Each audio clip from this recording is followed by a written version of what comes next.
All right, JTM94 here with another shock update. So I'm here to talk about the Hoopite linkage that we got here. So we got a couple things to discuss. Couple interesting finds. Um, get something here. So got it on the T4. Love it with this shock. Everything's working. Everything's working great. No real problems there. The installation was a little bit more difficult than I expected. I thought it was just going to be nice and seamless. Um, things to note. I thought that he was installing the linkage bolts in a very odd order, and I found out that the reason for that is that you can't get to the bolts here um, after. You can't get to any of the bolts after you installed. Actually, the only bolts you can get to are these two. So that's kind of disappointing that even if you let the air out of this thing and you fully compress it, you still cannot get to these. So from the pictures, I was thinking that if I installed this, it would be easy to swap the shock if I needed to. I have some other shocks, I could try the spring or the coils that I had. Um, yeah, you can't really do that. So don't go expecting that. The linkage bolts here are a little bit too they're a little bit too long. Now, um, I would normally not be too upset by that because there's going to be some variance in the shock thickness here. I guess I don't know if that's standard. I know that he has a listing saying if the shock is 19 millimeters or 14 millimeters or 18 millimeters. So I guess it can vary a little bit. So I understand, but they specifically have pictures testing with the AOY 36RC here that I have installed, and it's still just like these bushings are kind of loose. There's a little bit of slop in there. Um, so in following the instructions, you'll find that he gives you 5 millimeter gaskets. We'll call them washers. He calls them gaskets in the video, but I'll refer to them as washers from now on. So he gives you 0.5 millimeter washers and 1 millimeter washers. Now he only gave me, I believe he only gave me 6 of each, and you don't use them. You pretty much use them on most of them on the outside, and then these ones tell you to use them on the inside for the shock. Use them on the inside and the outside, and I put them everywhere. I went back and watched the video. I double checked, and there's 4 uh, bolts. There's 4 linkage bolts. You get one extra one that's a little bit shorter that's adjusted for this section down here, I believe. And they just don't give you enough washers. You don't have enough washers. So this one, down here is sloppy, but it's the only 2 that are sloppy are the 2 that are on the shock, which is just very curious. So I got to get some, I believe I keep forgetting the size. I believe it's 12 millimeter. Get my approximator here. This is the same size. Yeah, it's 11 point. They all measure like 11.9. So it's a 12 millimeter inner diameter washer by at most I would go a maximum of maybe 20 millimeters. Um, if you really had to, you could go 20 millimeters, but I would say 12 millimeter inner diameter by, let's say, like 16 millimeter or 18 millimeter outer diameter. And you could probably get those in 1 millimeter size in order to space this up.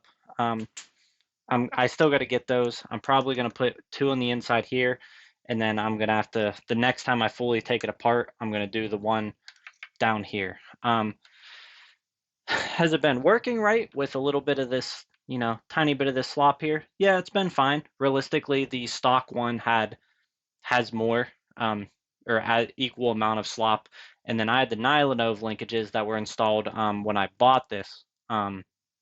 Those, I don't think that they're that great. I believe they just ended up doing what Begode eventually did on their own, where they just kind of made them wider. They look cooler than the Begode ones, the whatever their newest generation links are that they've released for the Master, etc. I'm sure they have them on the T4 Pro. I've not looked much into that wheel, but the Nylonov linkages weren't that much better than the stock linkages. I was bottoming out on the stock air shock. My air shock started leaking. So that's why I pretty much just came to the conclusion that I wanted something that I cannot bottom out.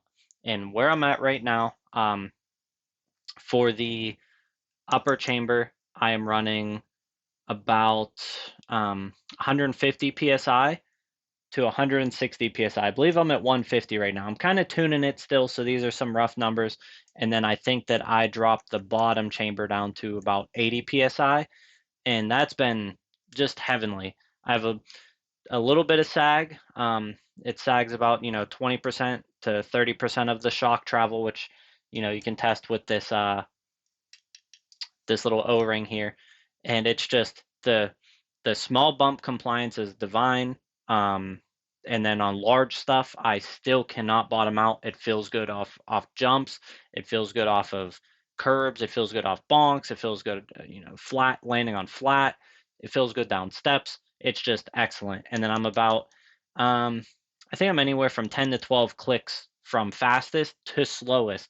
So 10 to 12, 10 to 14, I would say, from fastest to slowest. And then that's where I'm at on the rebound dial here. You do have a rebound dial. It's hidden. This knob here, for those that don't know, this shock came on the S18. This is a lockout knob, and this is made for mountain bikes for going uphill. So if you do this, you basically have no suspension, and it just locks you at the highest point. You're never going to really use this. Going into a lot of people have commented on this knob getting knocked off. One, this knob doesn't matter. I could remove this. I don't care about this. Yes, this could hit, but realistically, if we draw a line from, I'm trying to see if I have anything here.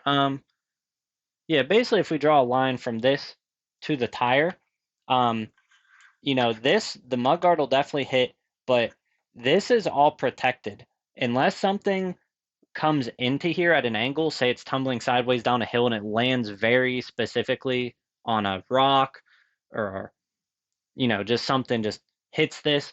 If that happens, so be it. I'll take that risk. I don't think that the risk is very high realistically. If you're riding single track, the risk is going to be higher. If you're riding street, I don't think it will ever happen because it would have to land super funky on a curb, and it would also have to be falling backwards. Most wheels are going to fall forwards or on their sides. It's just not something that I see really occurring. Like, it's so boxed in that it's just not that big of a deal. Um, I really don't think that it's in any danger. And yes, it is in more danger. It is more at risk versus the normal shock, which just sits, in this area here sideways. Um, but this just works so much better. It's worth the risk. Absolutely. Like, you basically need this. If you have a Begode wheel, you need some kind of linkage. Do you need the Hoopite linkage? No. Um, you could get any aftermarket linkage. The reason I went with the Hoopite, this is all, I'm just spitballing here, so this is very out of order. I apologize. If you want to go with a linkage, I went with this one because this goes with a 200 millimeter shock, and I wanted a 200 millimeter shock because this shock I know works good. I own an S18. It works great. I can't bottom out that wheel off anything, and it's just good. It works always. It feels great. It ramps up. It's very progressive. It's great on gravel. It's great on small stuff. It's great down steps. It's great off 4-foot drops. It's great doing jumps. It's great on trails. I love it. Um, so yeah, I know that this isn't a high-end shock, but so many people are against air shocks because of Begode. Begode cannot make a shock to save their fucking ass. They cannot. They they make EUCs of dubious quality. I love Begode. I like the performance and stuff, but there's lots of design oversights. Begode's always been the brand you get, you tinker with, you make it into whatever you want it to be, but it's not a very great out of the box experience. And their shocks are horrendous. I have a friend that's had multiple extreme shocks go bad, and that's the extreme. The extreme ships with coil shocks. How do you mess up a coil shock? I've had this stock air shock start leaking oil and losing pressure, and my EX30 shock is already starting to leak oil. And I'm a light rider at 140 pounds, and I only run about 170 to 200 psi, which I don't think is criminal. I see people out here running 250, 275, 300. No wonder it's leaking, but they cannot make a shock that functions. So there's nothing wrong with air, in my opinion. You could get a RockShox Monarch or something like that used in the ballpark of 100 to, let's say, 180. I've seen them going for on eBay. That'll give you a more coil-like feel because the way the negative air chamber works. I've been looking a lot more into how air shocks work and everything, and they have I believe it's called the Debonair air shock system that has a negative chamber where basically it ramps up, it compresses, the it starts to ramp up in pressure, and then it releases it to make it so that way it's more linear like a spring, but the bottom will still ramp up. So that gives you more useful shock travel instead of it just kind of hitting a wall. This one here has two air chambers, so I can up the negative air chamber here if I want to adjust my sag. So say I set my main chamber really stiff, and then I don't really have sag anymore. Well, you need to have sag. If you have any kind of suspension setup or you're going to ride off-road, you need to have at least, 20% or so of your shocks travel in sag. So in order to achieve that, you can up the negative chamber, and that will force sag even if you're running a very high pressure in your main chamber. Alternatively, you don't need to run anything in the main chamber or the negative chamber. You can just run this at 0 if you want it to ramp up as hard as possible. So, if you set this at your desired pressure and you already have natural sag, you don't need to set anything in this. So you could leave this at 0. That's completely acceptable too. So it's pretty much you do whatever you want. There's a lot of ranges that you can tune for this, and then with the rebound adjustment, you can find something that works across everything. It's a little finicky. It does take time. You do have to tune it in. Every rider is going to be different. Every wheel is going to be different, but I quite enjoy it.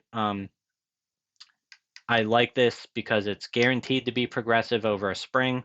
With springs, the only way to adjust the ride feel is by changing the whole coil. And every time you change the coil, you're going to have to take this thing apart. You're going to have to pop the bottom off, change it out. Then you're going to have to buy multiple coils. And no one's changing their coil per ride.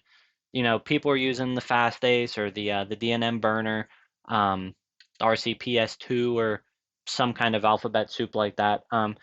That one's fine. I do feel that one is a little bit more at risk with the wart that sticks out the back. It would either stick up here or it'd stick right here.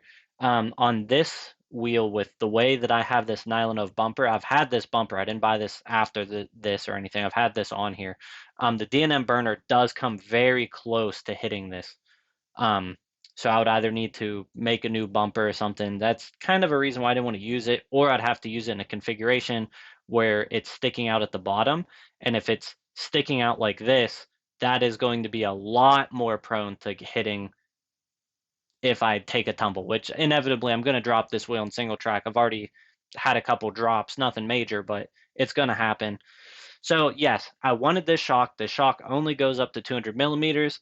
The Lockvo linkage goes to 210 millimeters. I don't know why. He says that supposedly you can find better springs in that sizing. I think it makes no sense because the D&M burner and stuff, all that stuff comes in 200 millimeters, and I've seen all kinds of spring rates and different things in that size. So I don't know. He makes them. I don't. I think it's a stupid size.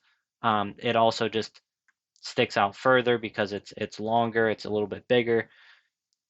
I'm sure he makes a premium product. He tests his stuff, but that's just not for me. I really wanted 200 millimeter. The Hoopite stuff isn't straight copy like the Ning linkages. I really just didn't want to support him. He just really just kind of copies and rips stuff. He either ripped the Lockvo linkage or the EMO linkage.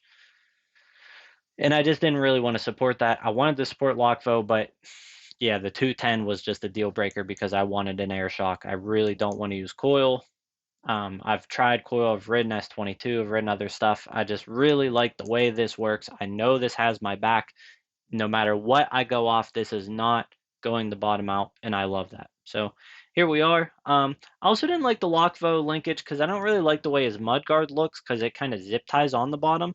This has these small little bolts that go in. I didn't put them all in because I don't think I need them all. So just in case I lose some, I did Loctite them, but just in case I do lose any, I kept the an additional 4 because there's one further down here, but you don't need them all. It's all kind of excessive. And it's kind of cool that, he tells you the bolt pattern and stuff for this. So if you want to 3D print or make anything, you can add whatever you want on this. Nothing is stopping you from just, making the biggest mudguard flap of all time that's just running, purely across this thing if you really just don't want mud going anywhere. But I've had no issues with this. Everything's great. No mud on my back. As you've seen, this thing is muddy. It's rainy season. It's wet. It's nasty. I got all kind of mud and stuff up in there. So um, this has been doing a pretty good job so far, I would say. I don't feel the need to get a shock protector to prevent this from getting muddy. Um, we'll see how it goes after like hard days of single track riding. If I get a lot of dust on the shock shaft, then I'll consider getting some kind of protector, an extended mud guard or mud piece. What I really want to do, I've seen that people have this mud flap that's down in here, which is the fender basically. I've seen that there's 3D printed versions of that stick out further. Now on this wheel, it would kind of interfere with the way this linkage is, but that is something that I wish I knew about sooner because I would have changed this out because they just need to make this like an extra inch or so.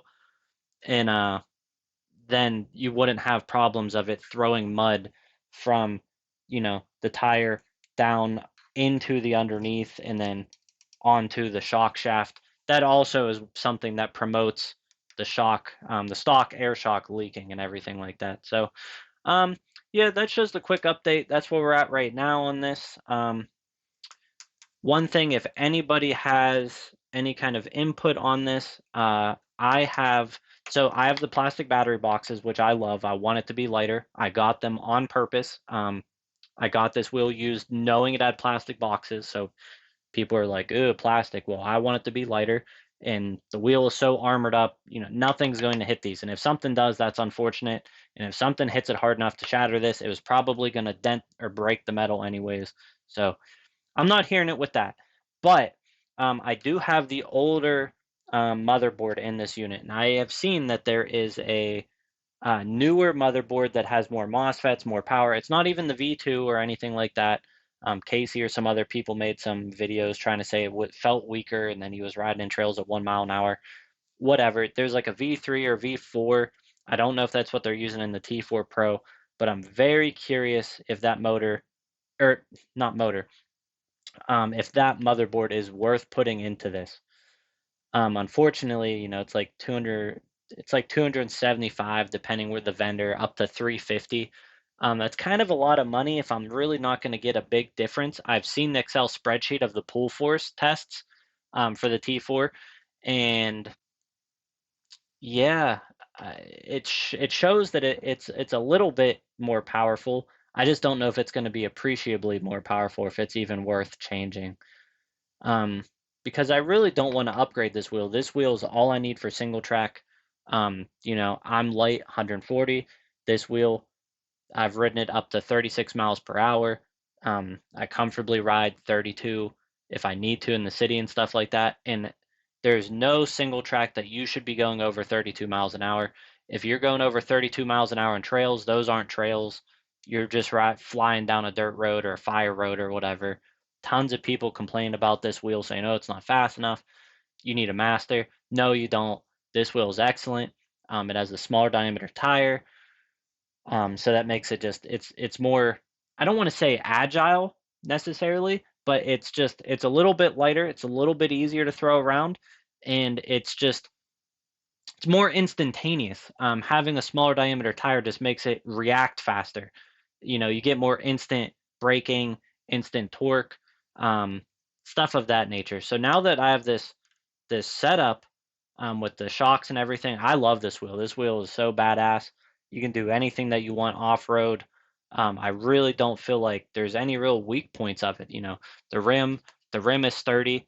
This tire is so fat that there's such a big gap between the outer diameter of the tire and the rim. You would really need to be running a criminally low pressure to dent or ding this rim. Um, you know, does the torque on this thing, if you really crank it down, Does it compare to something like an Extreme, Commander Mini? No, it doesn't. It's not a patent. It still has smaller battery, it's still 100-volt, but it does everything that I need. I can ride up any hill. I'm gonna spin tire before the wheel gives up on me. It's all that I need. It's all that I need on single track, and I really don't need any more at this point. The only thing that I was missing was the suspension that I know was going to have my back so I could ride as extreme as I want, and we have it. So, as far as I'm concerned, this is kind of my ultimate trail wheel. I really don't need more than this battery or anything like that. But yeah, if anyone knows about the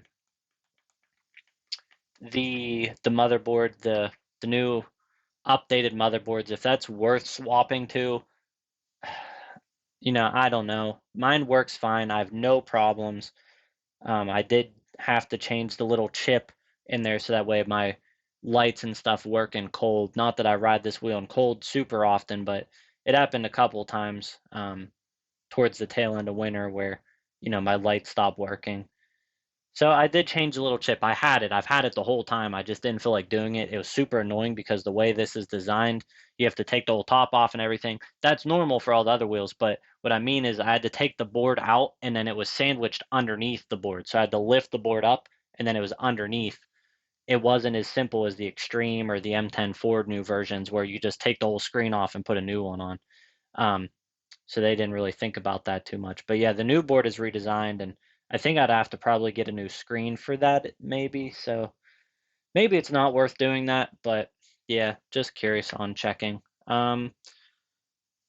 Liking the pads and stuff like that. I got some other reviews. I got an EX30 now, so I'm going to be doing some talking about that and setting up some stuff on that. But yeah, I got a 50S EX30 right here that I've been riding, just waiting for the weather to get nicer so I can really put a bunch of miles on it. So I've been riding this thing around in the mud and everything like that and testing out the suspension. So if there's any other questions or anything, or if I don't really know if there's anything else I'll need to say about the T4 unless I do any other major changes or updates. I'm pretty much, I love where this is at, so I don't really need to do anything else. I love the pedals, I love the pads, the Grizzly mediums, and everything's just good. So unless I have an issue with this, probably won't be making any future updates on a T4. Is a T4 the best wheel of all time? No, but it's the perfect wheel for me, specialized for single track. I'm fortunate enough that I can have multiple wheels. So, I can have an EX30 for street, I can have a T4 for single track. That's perfect. EX30, you're not going to ride that on single track. If you do, you're dumb. It's just keep the wheel in its lane. T4, can you rip street with it? Yeah, it can, but it's a little bit lacking in current day speed and everything like that. I just wanted something that was maximizing weight to power ratio. A Master, a little bit stronger, higher top speed and everything, but it's heavier and it's more cumbersome. And I wanted something that was really tight for single track, just more compact. And I love it. I love everything about it for that. It's very specialized for that. Would I recommend it to someone new? I would probably push someone towards a master, to be honest. I mean, even the T4 Pro, which is the newest version, or whatever e-wheels with the Pro Plus, Plus, Plus, Plus, Plus, that whole situation's kind of dumb. Uh, yeah, I can't really recommend the T4 Pro, to be honest. As much as I love this wheel, it shines on single track. Unless you really know that you will not want more speed, it's a cute little city wheel or something like that, but it's just if you want a 16-inch city wheel, I'm really selling people on, the Commander Mini. Or, if you want something that can do off-road and city and everything, the Commander Mini. Like that wheel is sick. That wheel does everything. If that wheel was out whenever I bought this, I might have been thinking about the Commander Mini. I think the Commander Mini's low key better than the Extreme. Um, I've gotten to ride it. It's a very capable wheel. It's durable. You don't need to get fairing plates. You don't need to get all this other extra stuff. It just comes out of the box basically ready to rip. You don't have to upgrade the whole linkage and everything. So, yeah, um, I'm rambling about other wheels now. So that's it. JTM94 signing off. Thanks for watching. If you have any questions, post them in the comments. I'll try to post links to the Hoopite linkage and the shock and everything. Uh, Maybe it'll be the last video of the T4, maybe not. We'll see.